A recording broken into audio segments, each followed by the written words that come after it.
সুপ্রভাত ছাত্ররা। গতকাল তোমাদের যে আলো অধ্যায়ের মূল বিষয়গুলি সম্পর্কে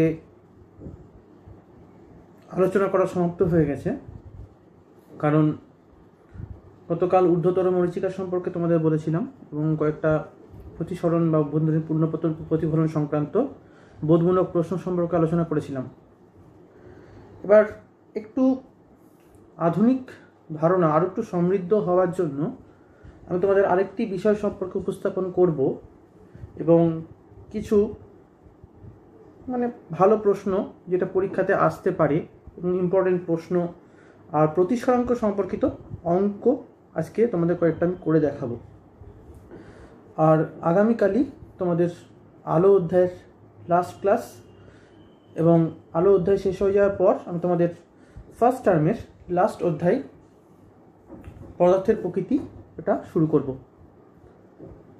তার আগে তোমরা অপটিক্যাল ফাইবার অর্থাৎ আলোকীয় তন্তু সম্পর্কে নিশ্চয় শুনেছ। তো এটা কি তোমরা নিশ্চয় জানো, শুনে থাকবে, কিন্তু বিশদভাবে হয়তো জানো না। ব্যাপারটা নিয়ে আমি একটু আলোচনা করি। তো এটা হচ্ছে এক ধরনের কি বলবো আমরা পাতলা স্বচ্ছ একটা তন্তু বিশেষ।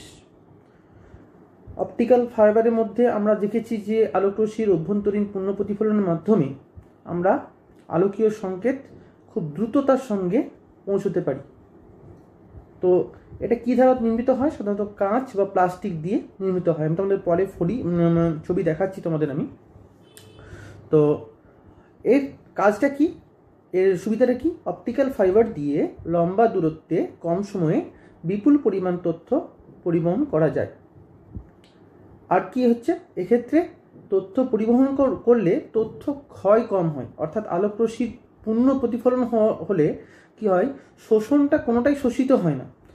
আমরা এমনি প্রতিফলনেও কিছু অংশ শোষণ হচ্ছে, অর্থাৎ প্রতিসরণ ঘটে কিছুটা অংশ, কিন্তু যদি একদমই পূর্ণ প্রতিফলন হয় সেক্ষেত্রে 100% আমরা প্রায় 100% পেয়ে যাব।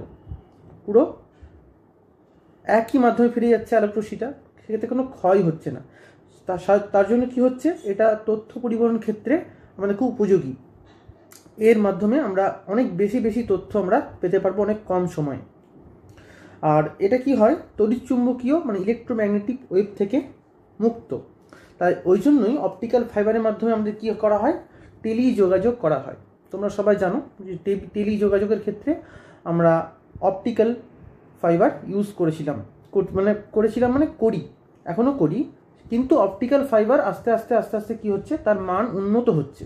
প্রথমে যে অপটিক্যাল ফাইবার আবিষ্কার হয়েছিল সেটা কিন্তু অনেক দিন আগে, 1790 খ্রিস্টাব্দে বিজ্ঞানী ক্লাউড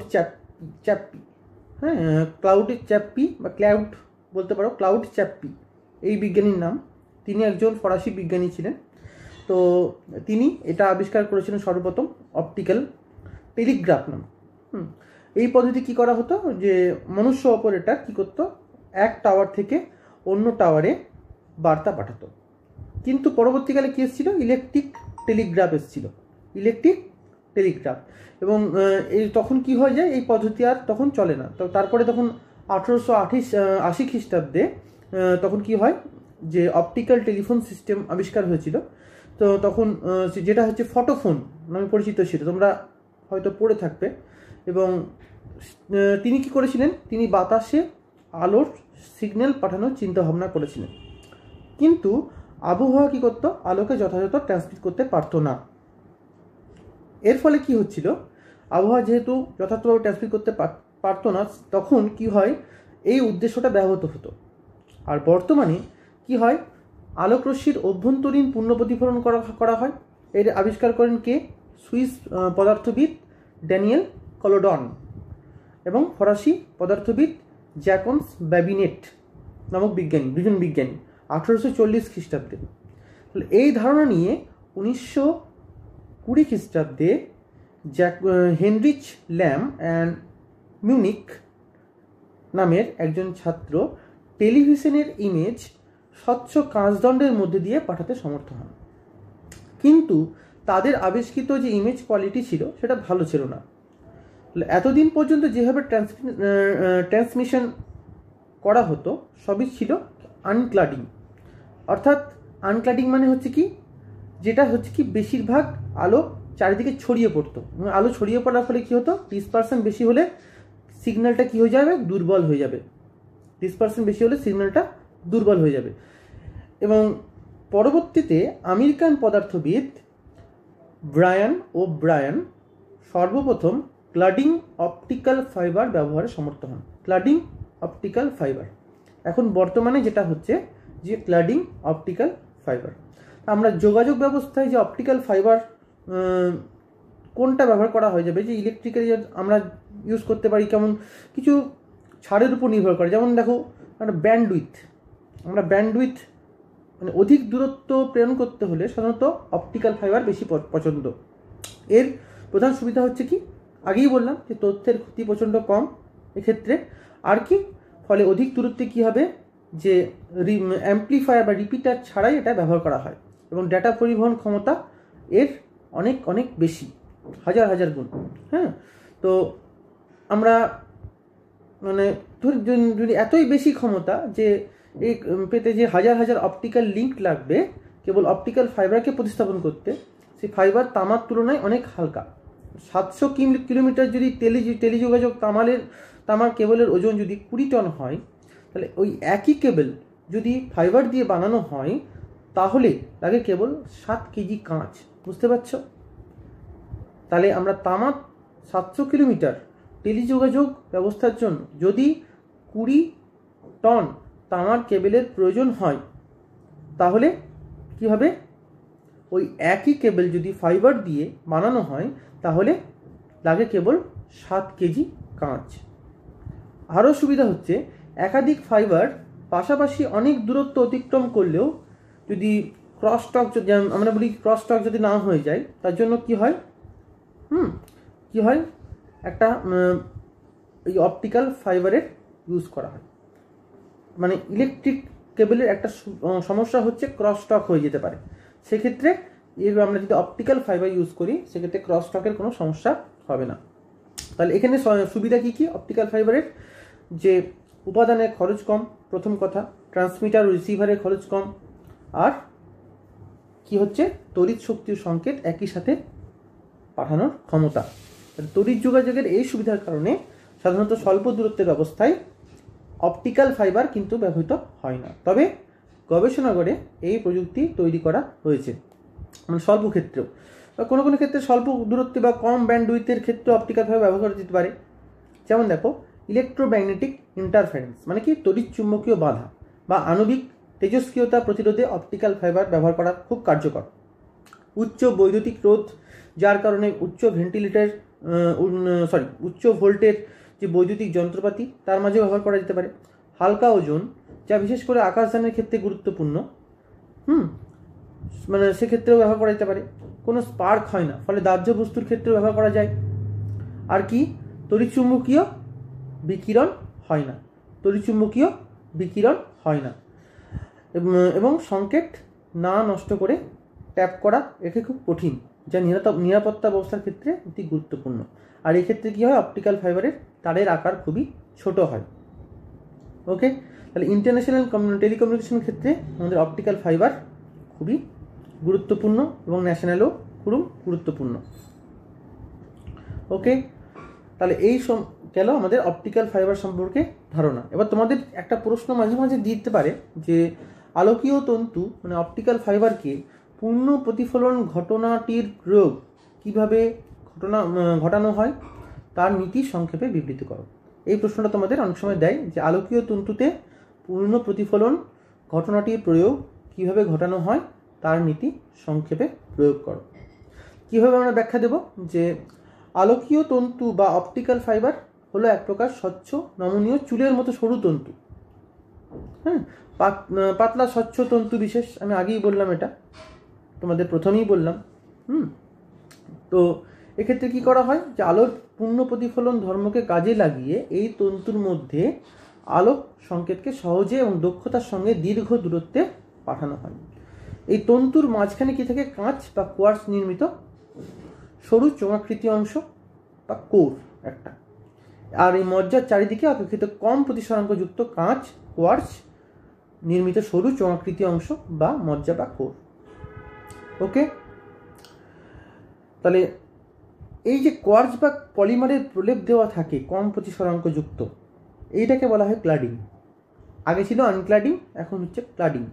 ওকে, তাহলে তন্তুর এক প্রান্তে যে ক্ষুদ্র কোণে আপতিত আলোকরশ্মি, যেটা হচ্ছে কোর ক্ল্যাডিং বলছি আমরা, বিভেদ তলের সংকট কোণ অপেক্ষা বেশি কোণে আপতিত হলে পূর্ণ প্রতিফলিত হয়, এবং বারংবার এই পূর্ণ প্রতিফলনের ফলেই কি হয়, ঔজ্জ্বল্য প্রায় অপরিবর্তিত রেখে আলোকরশ্মি তন্তুর এক প্রান্ত থেকে অন্য প্রান্তে খুব তাড়াতাড়ি পৌঁছায়। এক্ষেত্রে তন্তু বাঁকানো অবস্থায় থাকলেও কিন্তু সঞ্চালন ব্যাহত হয় না, কোনোভাবেই ব্যাহত হয় না।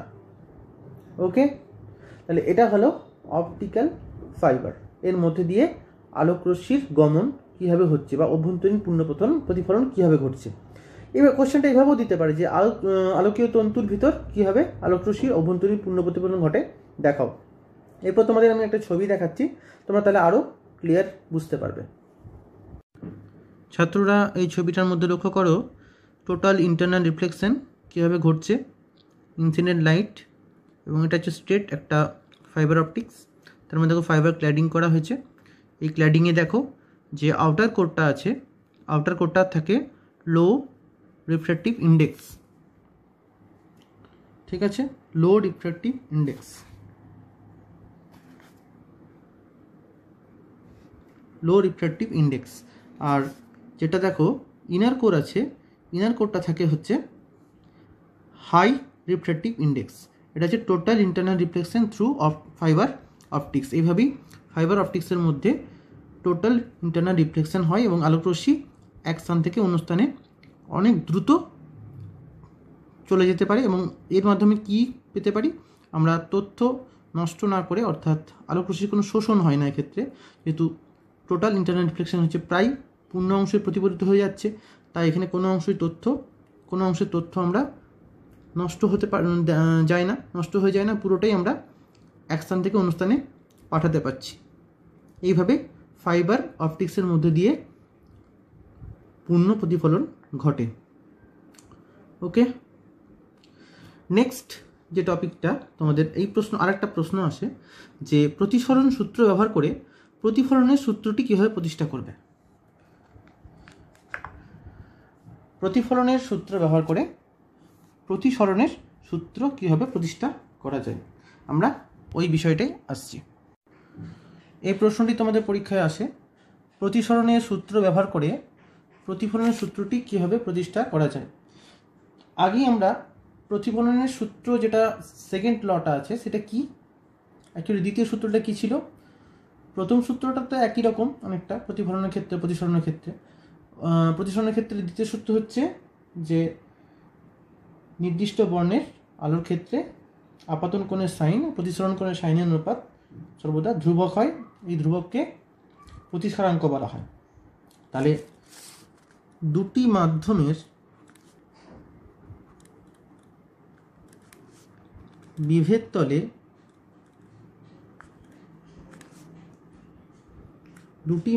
বিভেদ তলে আপতিত রশ্মির আপতন কোণ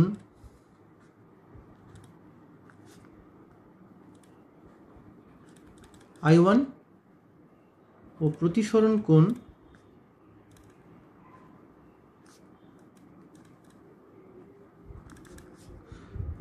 কোণ I2 হলে আমি আপতন কোণটাকে I1 ধরলাম আর প্রতিসরণ কোণটাকে I2 ধরলাম। স্নেলের সূত্র অনুযায়ী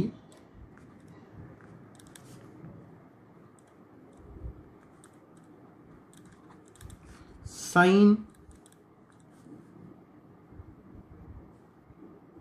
I1 বাই সাইন R1, এটা ছিল তো, সমান মিউ 1/2, এটা আমরা জানি।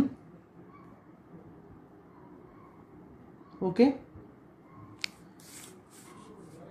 সমান কি হচ্ছে μ2/μ1 এটা লিখতে পারি তৃতীয় মাধ্যমের সাপেক্ষে প্রথম মাধ্যমে, তাই তো?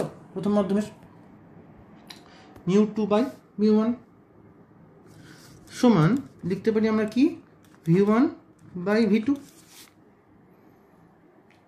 কারণ মিউ সমান কি c/v। তাহলে এখানে এটা কি হবে এলো, দেখো μ1 সমান কি হবে c1/v1, μ2 সমান c2/v2, তাহলে μ2/μ1 সমান কি হবে v1/v2 হবে, তাই তো? এক্ষেত্রে c1 আর c2টা সমান, একই বেগ তো, এক্ষেত্রে c1 = c2 সমান c, ঠিক আছে? তাহলে v1/v2, c/v1 হবে একটা আর c/v2 হবে, তাই v1/v2 আসছে। তাহলে প্রতিফলনে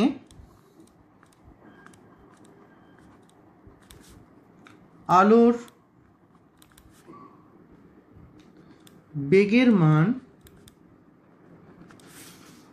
অপরিবর্তিত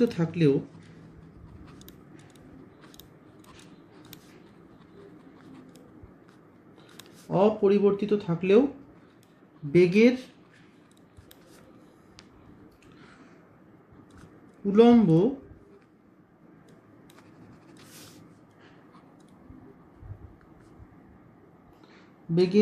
উলম্ব উপাংশের অভিমুখ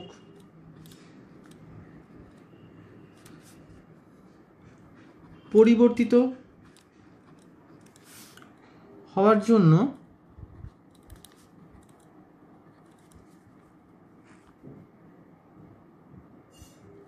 বেগের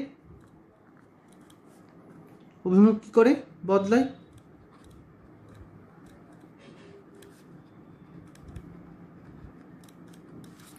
বেগের অভিমুখ বদলায়।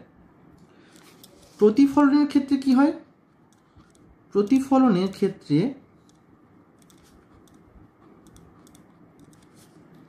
আলোকরশ্মি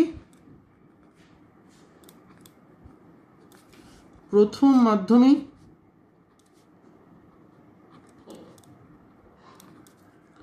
সীমাবদ্ধ থাকে,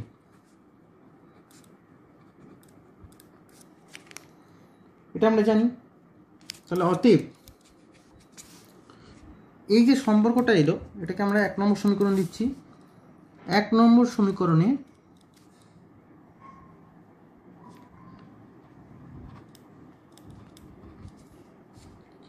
কি বসাবো?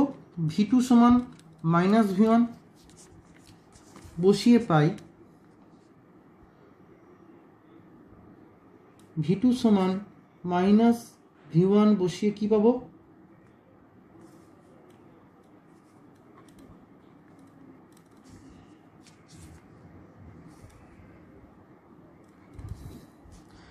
দেখো কি পাচ্ছি, sin i1 বাই sin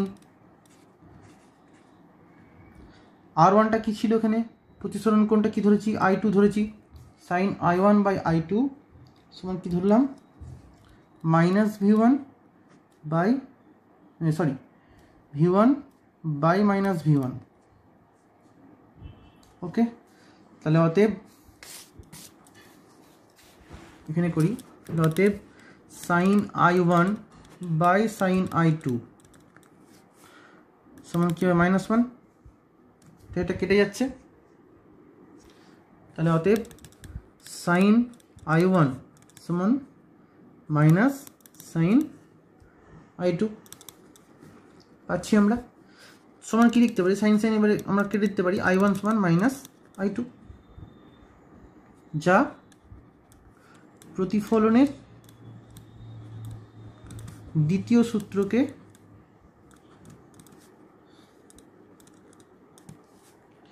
নির্দেশ করে। আমরা জানি প্রতিফলনের যেটা সূত্র সেটা টলিমির সূত্র নামে পরিচিত। আর ঋণাত্মক চিহ্নটা এক্ষেত্রে কি হচ্ছে, এই যে ঋণাত্মক চিহ্নটা এক্ষেত্রে ঋণাত্মক চিহ্ন নির্দেশ করে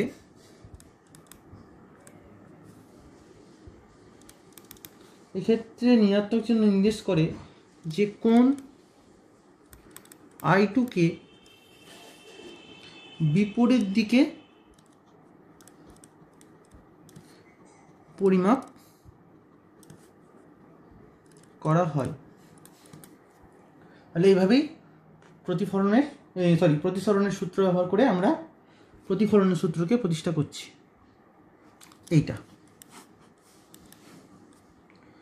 I1 সমান -I2 বোঝা গেল। তাহলে এই প্রশ্নটা তোমরা করে নেবে ভালো করে।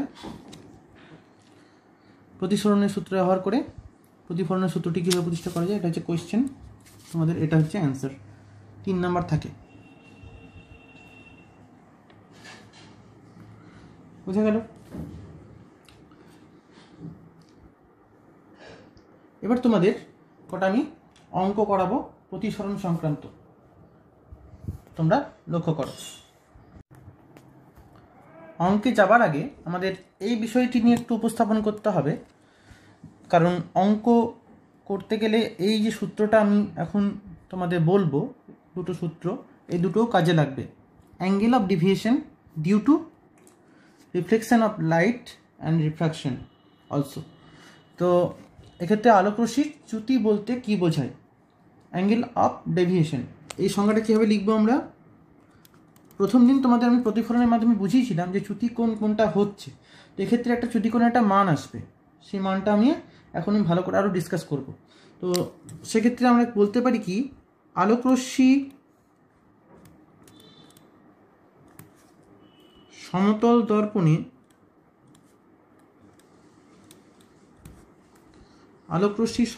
দর্পণে আপতিত হলে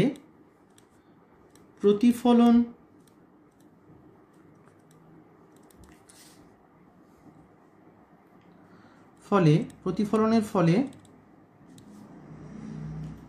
ওই রশ্মি মূল গতিপথ থেকে যতটা কোণে ঘুরে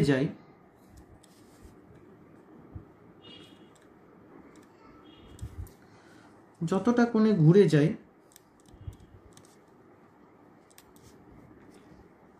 তাকেই রশ্মির চ্যুতিকোণ বলে।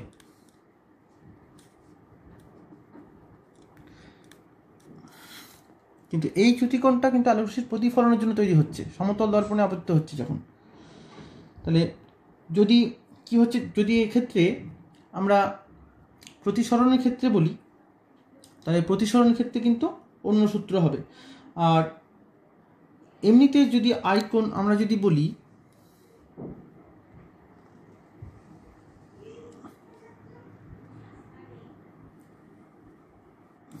এটা হচ্ছে প্রতিফলক তল, আমরা বলেছিলাম তোমাদের,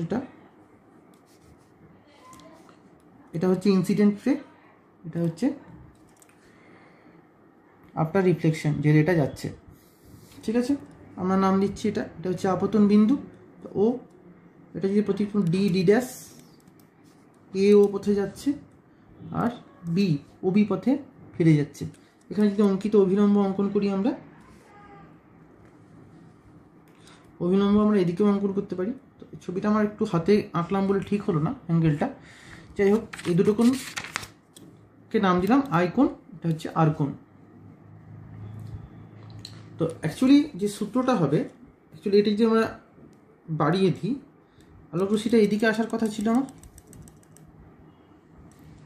এই পথে সোজাসুজি এ ডাস পথ, হাতে সোজা হলো না, আর একটু এদিকেই ঘুরবে এই জিনিসটা। তো যাই হোক, তো এই যে অ্যাঙ্গেলটা দেখতে পাচ্ছ, এই গোটা অ্যাঙ্গেলটা, এইটাই হচ্ছে চ্যুতিকোণ। তোমাদের প্রথম দিন আমি বলেছিলাম। তো এক্ষেত্রে দেখো পুরো কোণটা কত, এই স্ট্রেট অ্যাঙ্গেলটা গোটাটা হচ্ছে 180 ডিগ্রি, মানটা চ্যুতিকোণের মানটা কত আসবে, 180 ডিগ্রি। এটাকে আমরা ডেল্টা দ্বারা প্রকাশ করি। ডেল্টা সাইনটা এরকম। আবার ত্রিভুজের মতো ডেল্টা যেটা হয় তাপের ক্ষেত্রে হয় ওটা, আর এটাও কিন্তু একটা ডেল্টা সাইন। এটা এক্ষেত্রে ডেভিয়েশন আলোক রশ্মির চ্যুতি 180 degree minus I plus R. I মানে হচ্ছে এটা প্লাস এটা, তো এটা প্লাস এটা মানে এই গোটাটা আর এই গোটাটা, তাহলে এইখান থেকে 180 থেকে এটা বাদ দিলে এটি মানটা আসবে। এবার প্রতিফলনের ক্ষেত্রে কি হবে? প্রতিফলনের ক্ষেত্রে সমতল দর্পণে কি হয়? I equal to R, I কোণ ইজিক্যাল টু আর কোণ, আপতন কোণ হয় প্রতিফলন কোণ। তাহলে সেক্ষেত্রে কী হবে? সূত্রটা কত হবে? ডেল্টা সমান কত হবে? 180 degree minus I plus I সমান 180 ডিগ্রি মাইনাস 2i। তাহলে এটা একটা সূত্র হলো আমার, আর এটাও একটা সূত্র হলো। যদি আই কোণ আর কোণ সমান না হয় তখন এই সূত্র অ্যাপ্লাই করবো অঙ্কের ক্ষেত্রে, আর যদি আই কোণ আর কোণ সমান হয় প্রতিফলনের ক্ষেত্রে, নিয়মিত প্রতিফলন, সেক্ষেত্রে 180 ডিগ্রি মাইনাস 2i। তাহলে এটাই হচ্ছে আলোক রশ্মির চ্যুতি কোণ। আর চ্যুতি বলতে কী বোঝায়? এই ডিভিশন অ্যাঙ্গেলের মান এভাবে বার করবো, চ্যুতির পরিমাণটাও এভাবে বার করবো আমরা, চ্যুতি কোণের পরিমাণটা এভাবে বার করবো। আলোক রশ্মির চ্যুতি কোণ বা চ্যুতি বলা হয়, চ্যুতি কোণ বলবো না, রশ্মির চ্যুতি বলা হয়। এটাকে বিচ্যুতি কোণও বলে অনেক সময়, deviation of angle due to reflection or refraction. এবার আমরা অঙ্কে যাচ্ছি। ছাত্ররা দেখো, mathematical problems related to light, যে সূত্রগুলো নিয়ে আমি অঙ্ক করব সেটা হচ্ছে এই কটি সূত্র, যে চ্যুতি কোণে একটু আগেই বললাম 180 degree minus 2i, 180 degree minus I plus আর, ঠিক আছে। আর প্রতিবিম্ব সংখ্যা, এটা দিয়ে আমি অঙ্ক আগে করিয়েছি, তাও একটা অঙ্ক আমি দেখাবো, তোমরা নিশ্চয়ই জানো। সিম্পল অঙ্কটা দেখিয়েছি, একটু একটা জটিল অঙ্ক এরকম টাইপের একটা আসতে পারে, একটা টাইপের, সেই টাইপটা দেখিয়ে দেবো। আর আপেক্ষিক প্রতিসরাঙ্ক তোমরা সবাই জানো, প্রথম মাধ্যমে আলোর বেগ বা দ্বিতীয় মাধ্যমে আলোর বেগ, এটা নিয়ে করব অঙ্ক। আর বস্তুর দূরত্ব সমান প্রতিবিম্বের দূরত্ব। প্রথমে আমি এই সূত্রটা দিয়ে যাচ্ছি, মানে টাইপ 4 যে সূত্রটা, সেটা দিয়ে প্রথম অঙ্কটা দেখো। একটি সমতল দর্পণে অভিসারী আলোক রশ্মিগুচ্ছ, অভিসারী মিলছে, অভিসারী আলোক রশ্মিগুচ্ছ এমনভাবে আপতিত হলো যে দর্পণ না থাকলে রশ্মিগুলি দর্পণের পেছনে 30 সেন্টিমিটার দূরত্বে মিলিত হতো। প্রতিফলনের পর রশ্মিগুলি কোন দিকে কত দূরত্বে মিলিত হয়? তাহলে দেখো, আমরা এই বস্তুর দূরত্ব সমান প্রতিবিম্বের দূরত্ব, তাহলে অ্যান্সারটা হবে 30 সেন্টিমিটারই হবে। মানে আমরা যদি ধরি যে পি একটা, এই ধরো ডি একটা অসৎ বস্তু, ডি একটি অসৎ বস্তু হিসেবে কাজ করছে, ওকে, যার সদ্বিম্ব এই দর্পণ দ্বারা আপতিত রশ্মির প্রতিফলনের ফলে দর্পণের সমান দূরত্বে, একই দূরত্বে, বস্তুর দূরত্বের সমান দূরত্বে তৈরি হচ্ছে, বস্তুর দূরত্বের সমান দূরত্বে তৈরি হচ্ছে। এটা যদি আমরা ডি ড্যাশ নাম দিই, আর এখানে যদি ডি ডবল ড্যাশ নাম দিই, তাহলে ডি ড্যাশ এইখানে গিয়ে তৈরি হচ্ছে। তাহলে এই যে দূরত্বটা আর এই যে দূরত্বটা, এই দুটো সেম। যদি আমার ছবিটা আঁকাতে একটু হয়েছে, কিন্তু এমনি যদি আমরা আঁকি, ঠিকঠাকভাবে আঁকি যদি আমরা, তাহলে কিন্তু এটা দুটো সমান হবে। তাহলে এই যে দূরত্বটা, এটা যদি 30 সেন্টিমিটার হয়, এটাও 30 সেন্টিমিটার হবে, ঠিক আছে। তাহলে এখানে যদি ও, তাহলে ওডি সমান যদি 30 সেন্টিমিটার হয়, যদি দর্পণটা না থাকতো, ঠিক আছে, অসৎ বস্তু হিসেবে কাজ করছে। যদি দর্পণ অনুপস্থিতিতে, যদি ধরা যাক দর্পণের অনুপস্থিতিতে ডি বিন্দুতে মিলিত হয়েছে, এটা দর্পণ না থাকতো তাহলে ডি বিন্দুতে মিলিত হতো আপতিত আলোক রশ্মি উৎস। দর্পণটা যদি না থাকতো তাহলে এই বিন্দুতে আপতিত হতো। তাহলে ওডি সমান যদি 30 সেন্টিমিটার হয়, তাহলে ও ডি ডট সমান কত হবে? 30 সেন্টিমিটার। এটা খুব সোজা অঙ্ক, অবজেক্টিভ আসতে পারে এখানে, এক্ষেত্রে তোমাদের অবজেক্টিভে এই ধরনের প্রশ্ন কিন্তু দিতে পারে। তাহলে আমরা একটা সিম্পল সূত্র জানি কি, বস্তুর দূরত্ব সমান প্রতিবিম্বের দূরত্ব। তাহলে এক্ষেত্রে নিয়মিত প্রতিফলন হচ্ছে সমতল দর্পণে, তো সেক্ষেত্রে ওটা যদি না থাকতো তাহলে কী হতো? অভিসারী আলোক রশ্মিগুচ্ছ একটা বিন্দুতে এসে মিলিত হতো। তাহলে ওই সূত্র অনুযায়ী আমরা কী দেখছি, ওডি সমান যদি 30 সেন্টিমিটার হয়, তাহলে ও ডিটার সমানও 30 সেন্টিমিটার। বোঝা গেল? নেক্সট যে অঙ্কটা, সেটা দেখো, খুব ভালো অঙ্ক, তোমাদের দেখাচ্ছি আমি। এক ব্যক্তি একটি সমতল দর্পণ অভিমুখে ভি সেন্টিমিটার পার সেকেন্ড বেগে অগ্রসর হচ্ছে। তার প্রতিবিম্ব ব্যক্তির দিকে কত বেগে এগিয়ে আসবে? ধরি টি সেকেন্ডে এক ব্যক্তি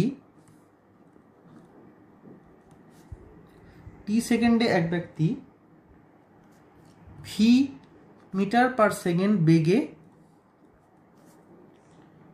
দর্পণের দিকে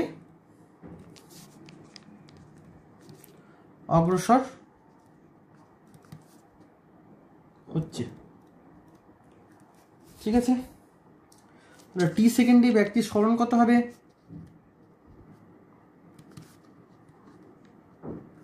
সোজা পথে যেটা যায় সেটা সরণ, তোমরা ক্লাস 7-এ পড়েছো সময়গতি চ্যাপ্টারে। ভি ইন্টু টি, এত মিটার সমান ভি ইন্টু ভিটি মিটার, তাই তো? V into T metre. আর তাহলে টি সময়ে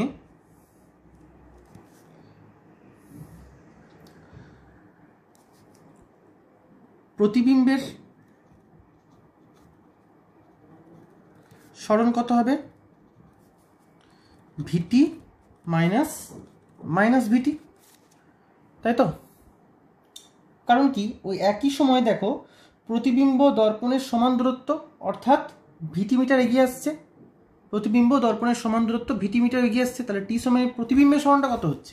ভিটি মাইনাস ভিটি ব্র্যাকেট দিয়ে, তাহলে ভিটি প্লাস ভিটি সমান কত হচ্ছে? 2 ভি ইন্টু টি মিটার। ওকে, তাহলে অতএব ভি সমান কি হচ্ছে?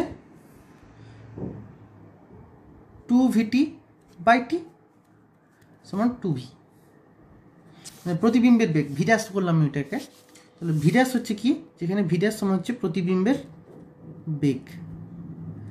এবার এখান থেকে কীরকম অঙ্ক আসতে পারে, যে এরকম যদি ভি মিটার পার সেকেন্ড না বলে যদি বলি 5 মিটার পার সেকেন্ড বেগে অগ্রসর হচ্ছে, ঠিক আছে, তাহলে প্রতিবিম্ব কত বেগে আসবে? 10 মিটার পার সেকেন্ড বেগে। প্রতিবিম্ব 10 মিটার পার সেকেন্ড বেগে আসবে, 2 ভি হবে এটা। ভি ডট সমান 2 ভি। ওকে, তাহলে এই সূত্র, ভি ডট সমান 2 ভি, প্রতিবিম্ব থেকে দ্বিগুণ দূরত্বে এগিয়ে আসছে সমতল দর্পণের ক্ষেত্রে কিন্তু। তাহলে এটা যদি ডেটা দিয়ে যায় যে 5 কিলোমিটার পার ঘন্টা যদি বলে, তাহলে কত হবে? 10 কিলোমিটার পার ঘন্টা বেগে। যদি 7 বলে তাহলে 14 কিলোমিটার হবে। তাহলে এইভাবে অঙ্কগুলো দিতে পারে। নেক্সট অঙ্কে আমরা যাচ্ছি, দেখো ভালো অঙ্ক। সমতল দর্পণে এবার আমাদের এই সূত্রটা দিয়ে অঙ্ক, প্রতিবিম্বের সংখ্যা। সমতল দর্পণে প্রতিফলক তল নির্দিষ্ট কোণে আনত রাখলে ওদের মাঝে রাখা একটি বস্তু 12টি প্রতিবিম্ব গঠিত হয়। অন্তর্বর্তী কোণের মাঝের কি পরিবর্তন ঘটলে প্রতিবিম্বের সংখ্যা 6টি কম হবে? এখানে দুটো অঙ্ক লুকিয়ে আছে, একটা অন্তর্বর্তী কোণ, সেটা বার করতে হবে সেক্ষেত্রে। ঠিক আছে, প্রথম অঙ্কটার ক্ষেত্রে কি হচ্ছে? প্রথম ক্ষেত্রে দেখো, প্রথম ক্ষেত্রে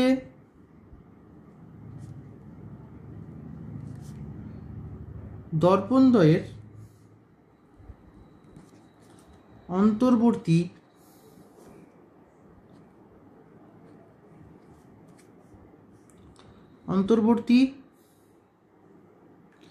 কোণ থিটা হলে এন সমান কত হচ্ছে?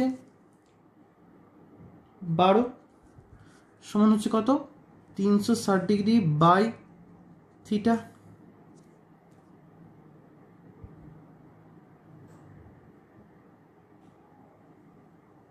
-1।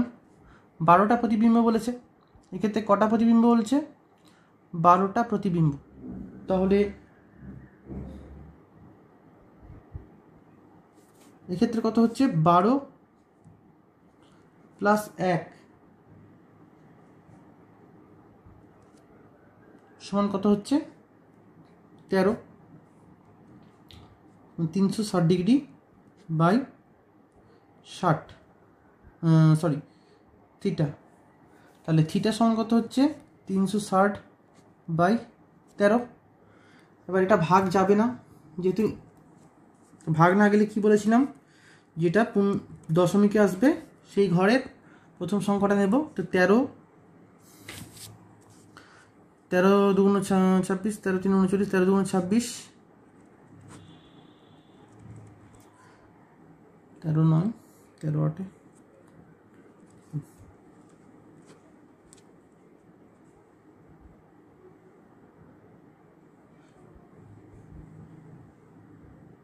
তাহলে কত ডিগ্রি কোণ হচ্ছে 9 0। প্রতিবিম্বের সংখ্যার ক্ষেত্রে বলেছিলাম ওটা পূর্ণ সংখ্যা নিতে, তাহলে 0 13 দশমিক ছিল ওখানে, 13 6 78,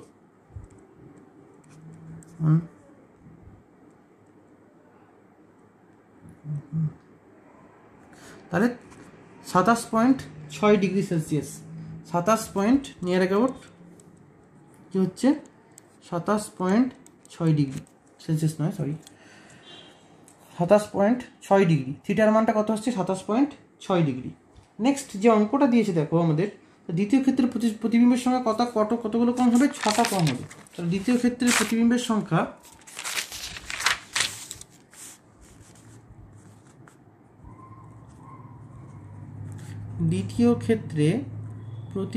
সংখ্যা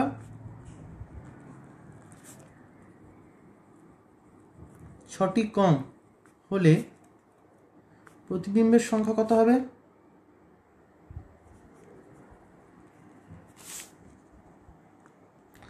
সংখ্যা কত হচ্ছে 12 - 6 কত হচ্ছে 6টি,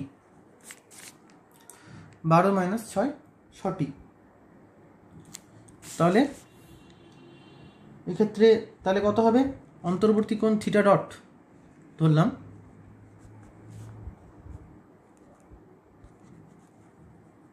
অন্তর্বর্তী কোণ থিটা ডট সমান কত হচ্ছে 6 সমান 360 ডিগ্রি বাই থিটা প্লাস -1, তাহলে 7 এখানে কি কত হচ্ছে, থিটা ডট সমান কত হবে 360 বাই 7, এটাও দেখো পয়েন্টে আসবে। তাহলে কত আসছে মানটা, তাহলে অন্তর্বর্তী কোণ কত বৃদ্ধি করতে হবে, দেখো এখানে 6টা যদি চলে যাচ্ছে তাহলে 7 5 35, ওকে, তাহলে 7 5 যদি 35 হয়, 7 1 7, 7 1 7, তাহলে 51.1 ডিগ্রি। তাহলে অতএব অন্তর্বর্তী কোণ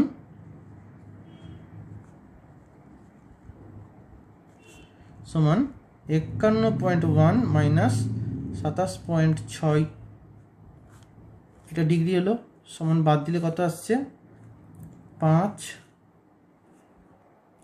তাই তো 5 8 আর 3 11 2, 23.5 ডিগ্রি বৃদ্ধি করতে হবে।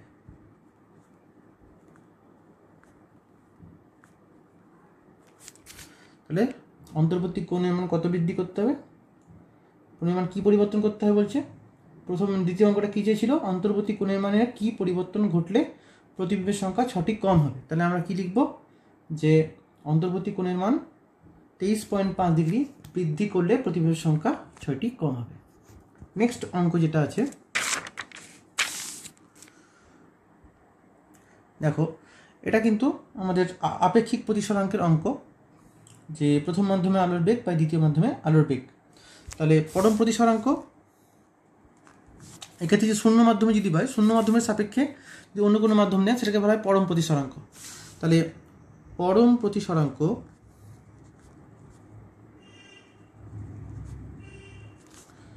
মিউ সমান হচ্ছে c/v, শূন্য মাধ্যমে আলোর বেগ c আর ওই মাধ্যমে আলোর বেগ v, বোঝা গেল। তাহলে v সমান কি c/μ, মিউ। এক্ষেত্রে মিউ সমান কত, যেহেতু মিউ সমান 1.5 আর সি সমান 3 × 10⁸ মিটার পার সেকেন্ড, তাহলে এক্ষেত্রে ভি সমান কত হবে 3 × 10⁸/1.5 এত মিটার পার সেকেন্ড। এটাকে ক্যালকুলেট করলে কত হয়, দেখো এটা থেকে 2 দিয়ে গুণ করলে 3 হয়, তাহলে 2 × 8 মিটার পার সেকেন্ড, এটা অ্যান্সার। তাহলে আলোর বেগ কাঁচের মধ্যে কত হবে 2 × 10⁸ মিটার পার সেকেন্ড। নেক্সট দেখো একই সূত্র দিয়ে অঙ্ক, কাঁচ ও জলের প্রতিসরাঙ্ক দিয়েছে, তাহলে এক্ষেত্রে আমরা একই রকমভাবে কাঁচের পরম প্রতিসরাঙ্ক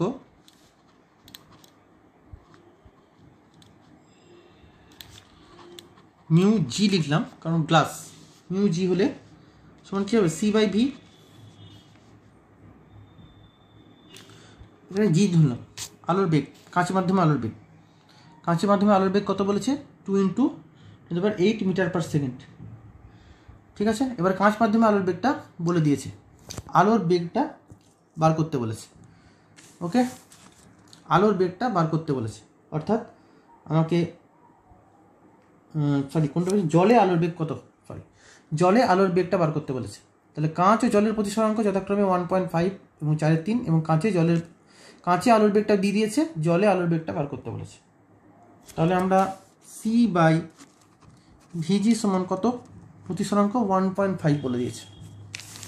আরেকটা দেখো দিয়েছে C/VW, ভিডব্লিউটা কি, জলের সাপেক্ষে বেগ, এই ভিডব্লিউটা আমাকে বার করতে হবে। তাহলে সমান কত হচ্ছে 4/3, তাহলে দুটোকে অনুপাত যদি করে দিই আমরা, তাহলে C/VG আর C/VW সমান কী হবে 1.5/4/3। তাহলে এখান থেকে যদি আমরা ক্যালকুলেশন করি কি আসবে, দেখো সিসি কেটে যাচ্ছে, তাহলে উল্টে যাবে, এটা VW/VG সমান কত হবে 1.5 একবারে করে দিই 3 × 4 আসবে না এটা, তাহলে অতএব VW সমান কত হবে VW/ এটা তো ভিজির মান বলে দেওয়া হয়েছে প্রশ্নে, কত 2 × 8 metre per second, 10⁸ metre per second, 2 × 10⁸ metre per second বসিয়ে দিলাম, সমান 1.5 × 3/4, তাহলে VW সমান কত হবে 2 × 1.5 × 3 × 10⁸ বাই কত আসছে 4। এইটা ক্যালকুলেশন করলে যত আসবে, তাহলে 2 × 10 কত আসছে, এটা দেখো তো 3, তাহলে VW সমান হচ্ছে 3 × 3 10⁸/4, তাহলে 9/4 আসছে, 9/4 সমান কত আসছে 2.25 মিটার পার সেকেন্ড, অবশ্যই মিটার পার সেকেন্ড প্রত্যেকটা।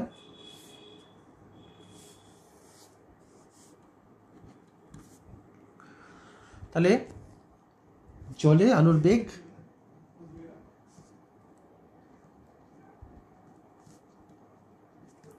2.25 × 10⁸ মিটার পার সেকেন্ড। এরকম টাইপের অঙ্কগুলো তোমাদের পড়তে হবে।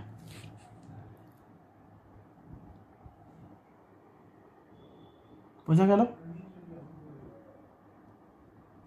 তাহলে আমরা আজকে কি করলাম, mathematical problems related to light এগুলো পড়লাম, অপটিক্যাল ফাইবার সম্পর্কেও জানলাম। আজকে তোমাদের আলো অধ্যায়ের মোটামুটি কমপ্লিট। আগামীকাল কিছু অবজেক্টিভ কোশ্চেন নিয়ে আলোচনা করব। সবাই ভালো থেকো, গুড বাই।